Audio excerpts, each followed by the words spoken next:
Ост-Индская компания. Государство – это бизнес. Экспансии характерны не только для империй, которые имеют излишек военной и политической мощи, но и для бизнеса. Крупные компании рано или поздно раскидывают свои сети на соседние страны, а некоторые подчиняли себе целые регионы в доход себе и государству. Самый яркий пример – британская Ост-Индская компания, которая подчинила, ограбляла и третировала Китай и Индию более 200 лет. Британская Ост-Индская компания была крупнейшим и наиболее успешным частным предприятием, когда-либо существовавшим в истории. Она имела собственных чиновников, армию, агентуру и разведку и самостоятельно решала вопросы любого типа на вверенной территории. 22 сентября 1599 года компания купцов решила отправиться в путешествие в Индию, которое, как они считали, поможет процветанию английской короны. Спустя пару дней они отправились к королеве за поддержкой. В результате 2 попыток купцам удалось убедить королеву. Компания была основана Елизаветой I указом от 31 декабря 1600 года. Также была узаконена монополия всех торговых операций восточнее мыса Доброй Надежды. Конечно, это были не простые уличные торговцы, а высокородные господа, но сам факт выделения половины тогдашнего мира группе авантюристов довольно примечательный. Первоначальный вид компании состоял из 125 акционеров с капиталом 75 тысяч британских фунтов, губернатором, советом директоров, президентом, вице-президентом, комитетами. Это сообщество должно было привести политические и экономические процессы в выделенном регионе на благо компании и Англии. Чтобы попасть на место директора, необходимо 3 условия: быть английским подданным, владеть минимум 2 акциями, не быть связанным с банком-кредитором. Раз в неделю собирался совет директоров, когда было необходимо, тайным голосованием избирался президент и вице-президент. Совет директоров делился на 3 комитета: комитет внутренних дел и отчетности, комитет дипломатии и военного управления, законодательный и финансовый комитет. Этого с лихвой хватило, чтобы предприятие начало экспансию в Азию, где пряности, шелка и драгоценности были в большем изобилии, чем в Европе, а также их легко было изымать у слабых дикарей. В 1601 году на острова пряностей отправилась первая экспедиция под руководством Джеймса Ланкастера. Мореплаватель достиг поставленных целей, провел несколько торговых сделок и открыл факторию в Бантаме, а после возвращения получил звание рыцаря. Из поездки он привез в основном перец, который не был редкостью, поэтому первая экспедиция считается не слишком прибыльной. Можно точно сказать, что до 1613 года англичане в основном занимались пиратством. Прибыль была чуть ли не в 300%, но местное население выбирало из 2 зол голландцев, которые также пытались колонизировать регион и также создали свою Ост-Индскую компанию. Ситуация была непростой. Большая часть английских товаров не представляла для местного населения интереса. Плотная ткань и овечья шерсть не были им нужны в условиях жаркого климата, оружие и металлы стоили слишком дорого для массового рынка. Компания промышляла пиратством, что давало хорошие доходы, но это было тупиковым путем, превращавшим бизнес в банальный разбой китайских и арабских кораблей.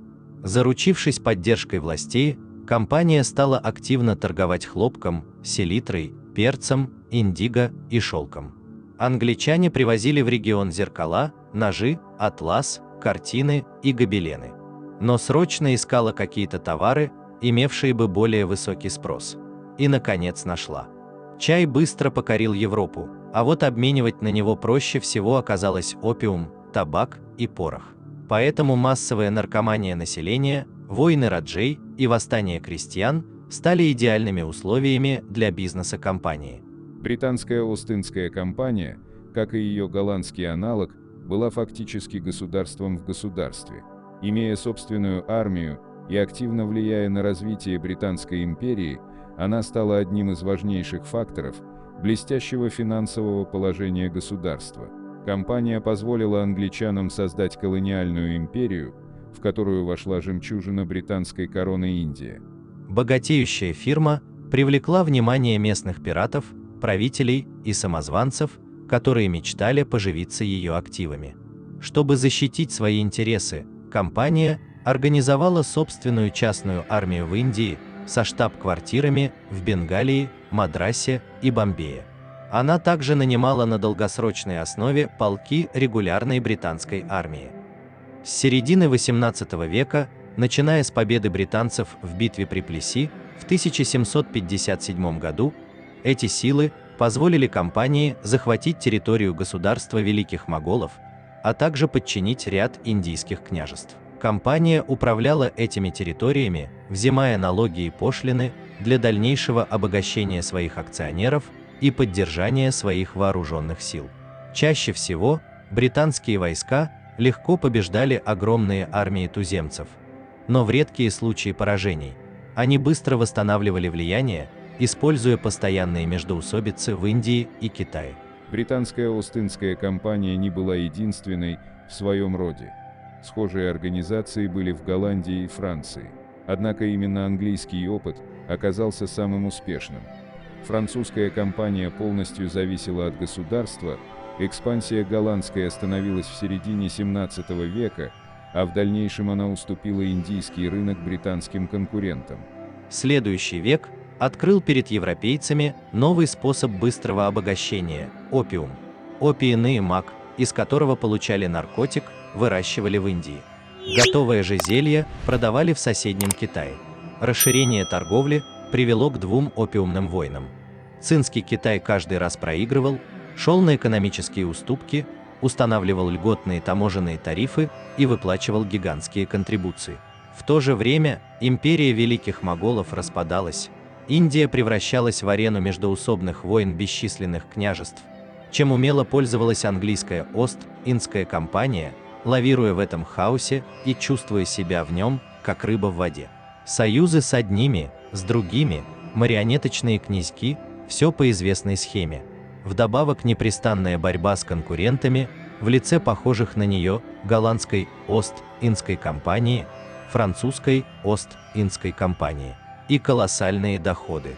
В Индии, Пакистане и Бангладеш компания разбивает махараджи, вынуждает их подписывать соглашения, по которым те обязаны платить субсидии, фактическую дань, а также не принимать никаких решений без одобрения компании, фактический вассалитет.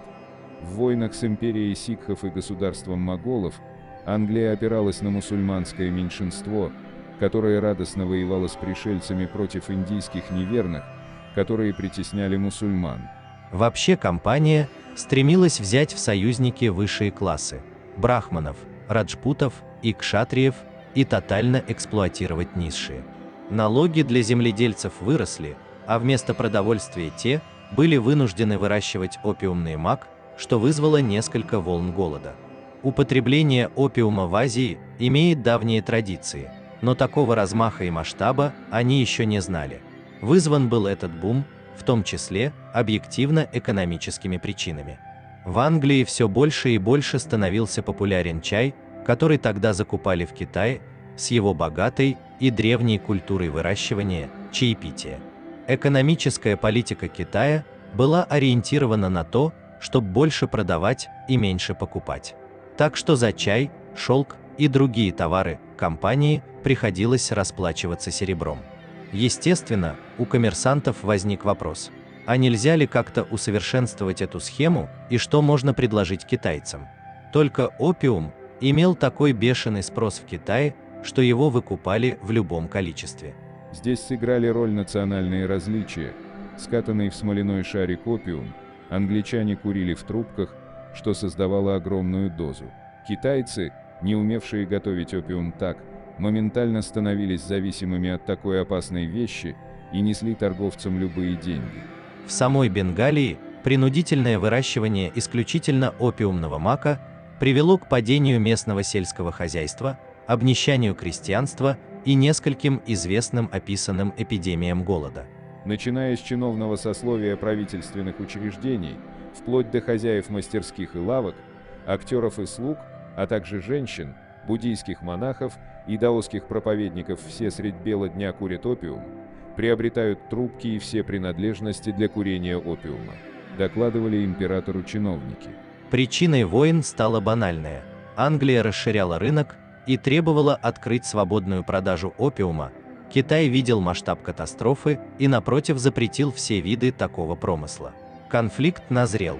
Рядовой досмотр корабля компании, англичане объявили актом агрессии и нанесли военный удар по Китаю.